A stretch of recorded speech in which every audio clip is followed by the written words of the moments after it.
big thank you and warm welcome for coming. I'm not going to be doing the talks, it's down to two very amazing young people. We set up TAD Talks because we felt that there was a need for people on the spectrum to tell their story. We have two very different stories this morning, so I will shut up and let them get on with it. First of all, we've got Michelle.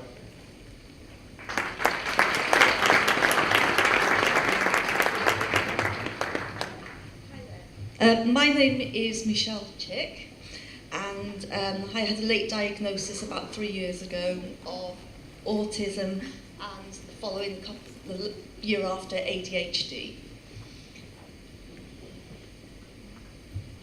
I was brought up in Penarth, the seaside town, and from an early age, obviously in the 1970s when I was a child, there was a lot of playing outdoors, a lot of creativity, and it's very different to the social media that is involved today with children's play and children's spare time. And disability then was only seen sort of in the streets or in schools or with family members you might have known with a disability.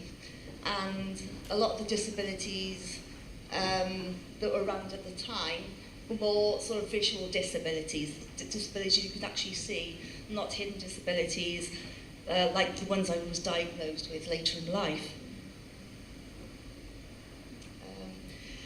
As a small baby, I was diagnosed with a congenital hip deformity, and so I was sort of interacting with a disability from an early age, and so I had to be able to adapt to the disability that I had with congenital hip deformity, where my bones and my joints were not formed properly, and I had to have a bar across.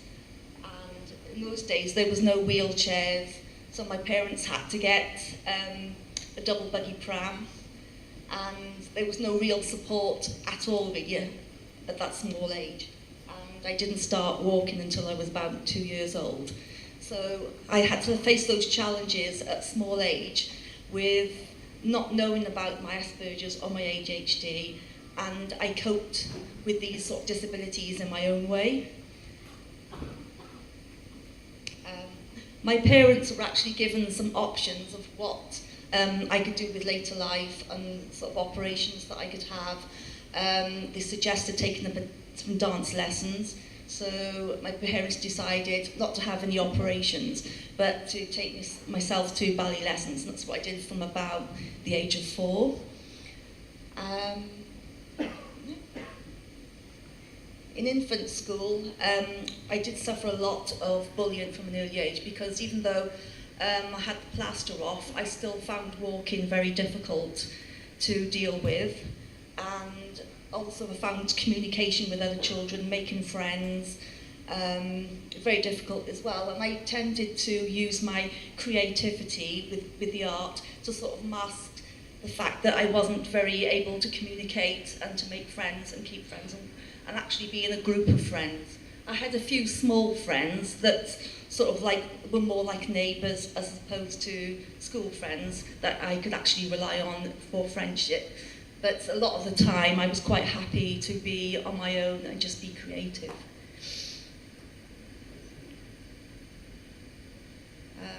When I actually started comprehensive school, I think that's when I really found it very difficult to be in the group of friends and to make even new friends, because obviously with a new school I had to make a lot of new friends and be familiar with people I wasn't even familiar with junior school, because it's a whole different group of friends, and I found that very, very difficult. And then in the later years when I was doing my O-levels, GCSEs they are now, I found the bullying was intensifying, and I found it extremely difficult. I actually made friends with people that were being bullied also, and they were different, and they had different issues.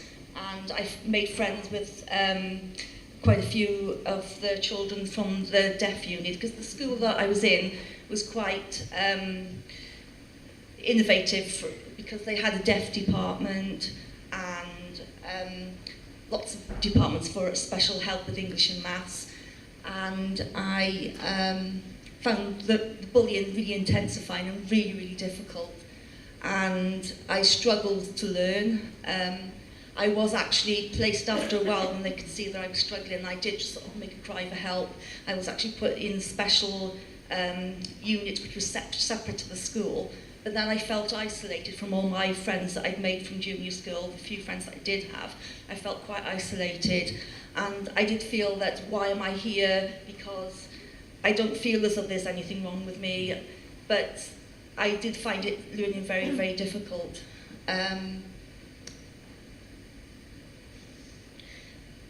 Then I had to struggle to sort of do the creative subjects. I wasn't very good academically, but creatively I was. And so it was always a struggle to prove to the teachers and to the headmaster that I had this creative talent. I wanted to develop it, but the response I was getting is that you would never go to art college, you would never do this, you would never do that, because you're not academically right or academically that sort of way inclined. I was told by the careers teacher you would never go to art college, but obviously I would prove them wrong eventually. And obviously at that time I didn't know I had a diagnosis, or I had dyslexia, not until quite a few years later in my working career. So I then wanted to go on to do some sort of art, sort of fashion design or graphic design. And I struggled to get into art college the first time. I passed my A-levels, and I applied for Cardiff College of Art, it was then, but I know it's the University of Wales. And I didn't get in because I didn't have 5 O-levels, including maths and English, and I didn't have the basic qualifications to basically get in. So I struggled a lot to get into art college, and again, I had to struggle and then prove myself even more because I didn't have the academic qualifications. I didn't get in. They told me to go to Llanova Hall in Cardiff, which is like an arts centre, to do life drawing and to go and do the O-level maths and English, which I did. I still struggled with the maths and English because I still didn't know I had dyslexia. So I went to Llanova Hall and did the life drawing classes, and together with my determination I went back the next year and I went for the interview again and I got in. And then getting into the actual foundation course was my chance then to prove to everybody, I've done this now, I've struggled to do it, I've got there the second time, but I'm going to prove to everybody now that I can be creative and I can get somewhere in the world and I can get a qualification. So I was really chuffed with that. I passed the foundation course, but then I had to apply again for the HND design course that I was going to do because there was no graphic design at that time. Again, I struggled to get in because this issue about the GCSEs and everything else was cropping up again. And they also pointed out at my interview that I had an obsession with drawing myself. And they thought it was an obsession. They thought it was quite strange. But I was going to prove them wrong, and I took the year out. I went and did some more courses, some computer courses. I went and did, so I did a presentation for the HND course that I'd done all on computer. It utilises different skills to try and prove to them that I was able, I could do it, and I did get in onto the HND design course. I still struggled with that course because obviously I was doing lectures as well, and I struggled with the lectures. I struggled to do the theory work. I was just passing the assignments, and it was pointed out to me that I had trouble with sort of expressing the arts or theory and why I liked painting, and I wasn't really answering the question of the brief. And I was struggling in that sense, but I was getting top marks in all the other subjects within the HND course. I got the HND and then I started work, and then I started working in the graphic design agency in Cardiff Bay, and I was still struggling then with communication problems, and I lasted about 3 months in that job. Even though I was doing really creative sort of graphic design and advertising, I was still struggling to work as part of a team. I was struggling with interacting with other staff members, and I used to sit on my own in the corner of the design studio and really not knowing what to do, what to say, and I just thought, well, I just can do my best. I can do all these design projects, and within, say, 3 months, I was asked to leave. They didn't really say why that I was asked to leave. They just said, oh, it hasn't worked out. And that wasn't really giving me an answer. That wasn't really saying, well, you've got a communication problem, or, you know. So it took quite a few jobs then after that, but I was still being asked to leave after a couple of months with every single job that I had. And it was becoming evident, I think, that it was a communication problem. One job that I remembered is a job had to be reprinted, and that job led obviously to the job being made redundant at that time, and this continued for quite a few years until I worked for Cardiff University Student Union, and they have a dyslexia department within the university. And after about 7 years within the job, a new member of staff manager was brought in, and she could see that I was having problems with a design job that she was giving me to do, because I was working in the graphic design and marketing department within the university. And it came to a point where I was having a disciplinary because of this job, because I was being perceived as being ignorant, not listening, and being deliberately showing behavioural problems. So I joined a union at that time, and then somebody in the union actually pointed out to them, to the HR department, that this person, you know, might have dyslexia, and this is the reason why she's not communicating or not responding to all the problems that she's having in the design department. So it took then another 2 years within the company of them sending me to different places for dyslexia assessments, and eventually I had a diagnosis in 1998, and I thought, right, this is great now, because I can see now that that's the reason why I have these problems. But even though I had a diagnosis of dyslexia, I was still having the communication problems, so it was still becoming an issue with me. So even though I had a diagnosis of dyslexia, I was still kind of blaming myself all the time and putting myself down for the fact that I had these communication problems. And all these problems I was having associated with my Asperger's and ADHD later diagnosis was still coming to a head. I mean, I had problems with binge eating as well, and I found that really struggling with coping with my mental health as well. So when I was made redundant from Cardiff University Student Union, I took that really, really badly, and my mental health did suffer, my confidence suffered as well. And I then came under the support of Cardiff and Vale mental health team. But at that time I still didn't have any diagnosis of Asperger's and ADHD, just the dyslexia. So I was thinking it was my mental health and my dyslexia that was a problem with my communication problems and skills.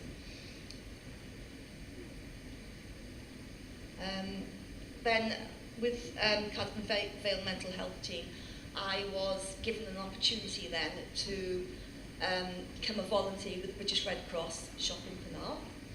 And at first, I thought, well, working in the shop, I'm going to be having to talk to people, and I'm going to have to communicate, and I was really, really nervous, so I tried to put it off as much as I can for several weeks, but eventually plucked up the courage to do some volunteering. And once I was there, I had an opportunity then to be very creative.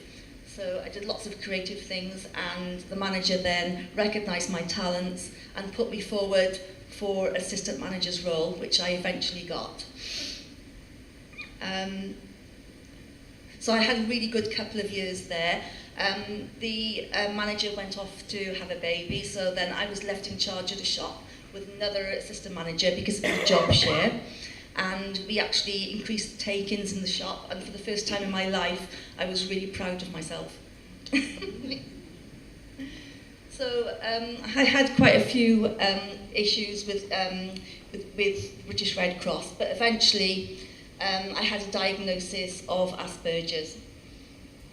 And then that gave me the reasons why I was having a lot of problems within the job, and started answering a lot of questions. And then I was getting a lot of support then from passed on to lots of different agencies like ASC Cymru. And at the moment, I am now with the Autism Directory, and now I'm getting a lot of support, and my confidence is starting to improve. And for the first time in my life, I've done a lot of firsts. I've come a lot of seconds in my early life, like secondly trying to get into university and college. And lately I've done a lot of firsts. I've done my first singing on my own on stage a couple of weeks ago. And I did my first speech on autism today. And I'm hoping that it's going to be a lot of firsts. With the help of the Autism Directory, there's going to be a lot of firsts for me in the future. Thank you very much.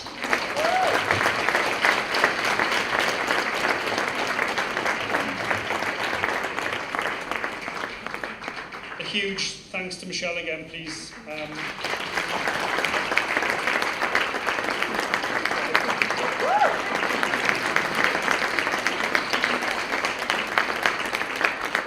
I think it's very important to hear Michelle's story because it's indicative of a lot of females' struggles and experiences, especially. I won't give her age away, 21. But you know, a lot of females' experiences go through the diagnostic process, not being understood in school or work. So it's fantastic, and you know, thank you for sharing your experiences with us. Next, we have a young man, George Archer. Okay, if you'd like to come up, please, George.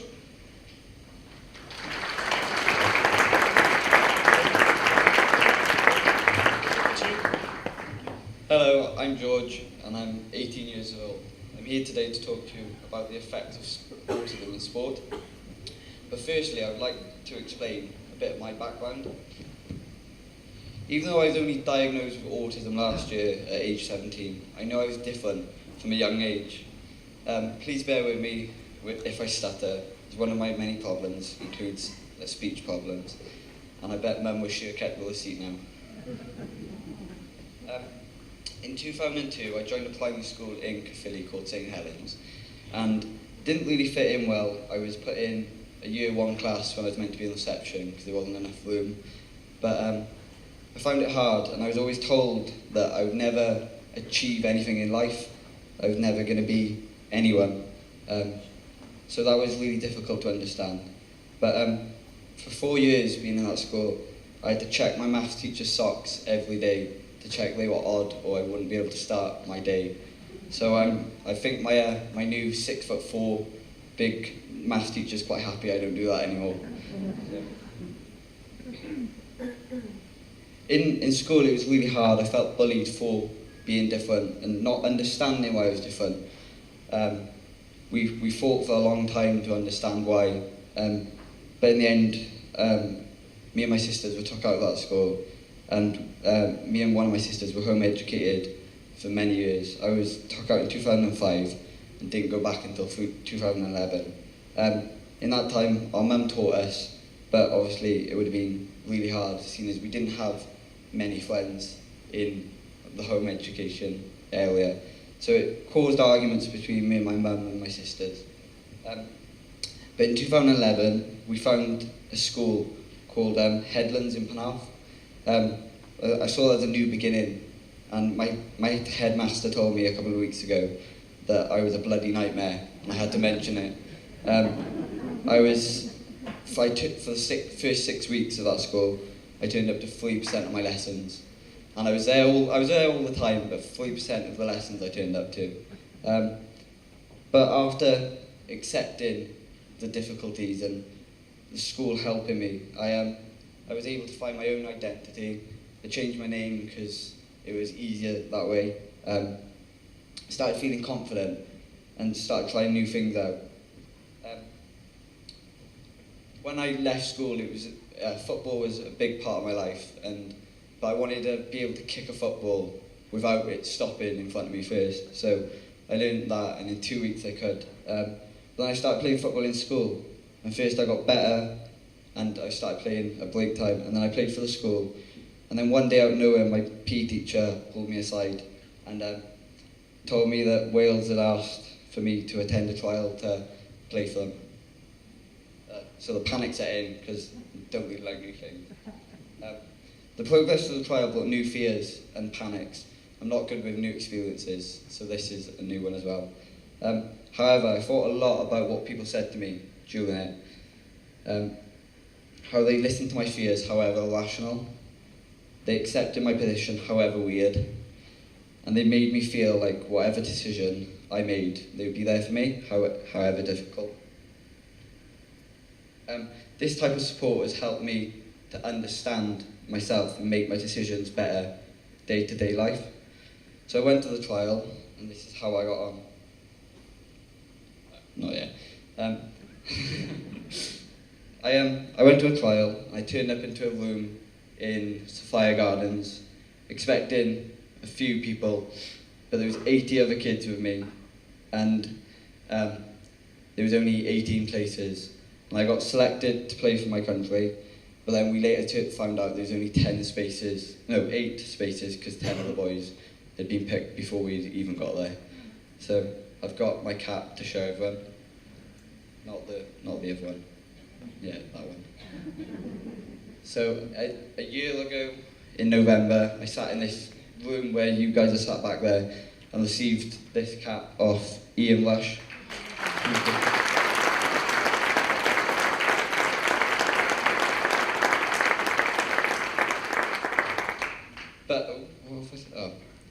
My teacher and my mum, who are both here today, once said to me that they were more proud of me for travelling to Scotland on my own to play than they were for me to play in.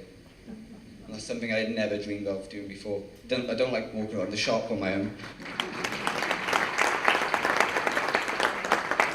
I've been really lucky this year and really honoured. I was invited back to play for Wales in Dublin and really honoured to captain my country at a high standard, which was a real honour. We travelled to Dublin on the 17th of April 2017, and we finished second, and that's the country's highest ever finish at this tournament. We kept 2 clean sheets that we'd never done before, and won 2 games. Did we win 2 games? I can't remember. Yeah, we just finished 2 points away from Scotland, so.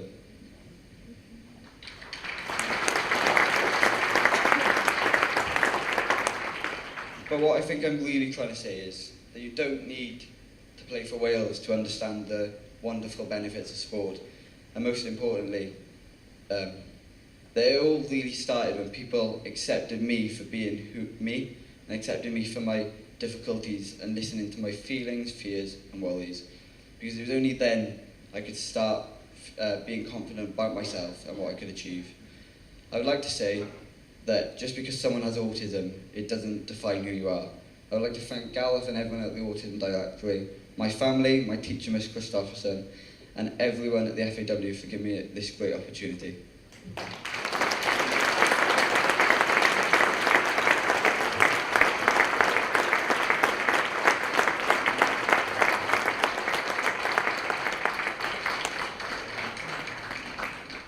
How would you follow that? Absolutely incredible, both Michelle and George. Thank you so much for sharing your experiences. Lovely to hear George's story as well, because the amount of families that contact the directory looking for support groups or even social groups for their children to be accepted into. And we can see if somebody is accepted into a group, listened to, respected, they can go on and do amazing things. So thank you very much for your story, George.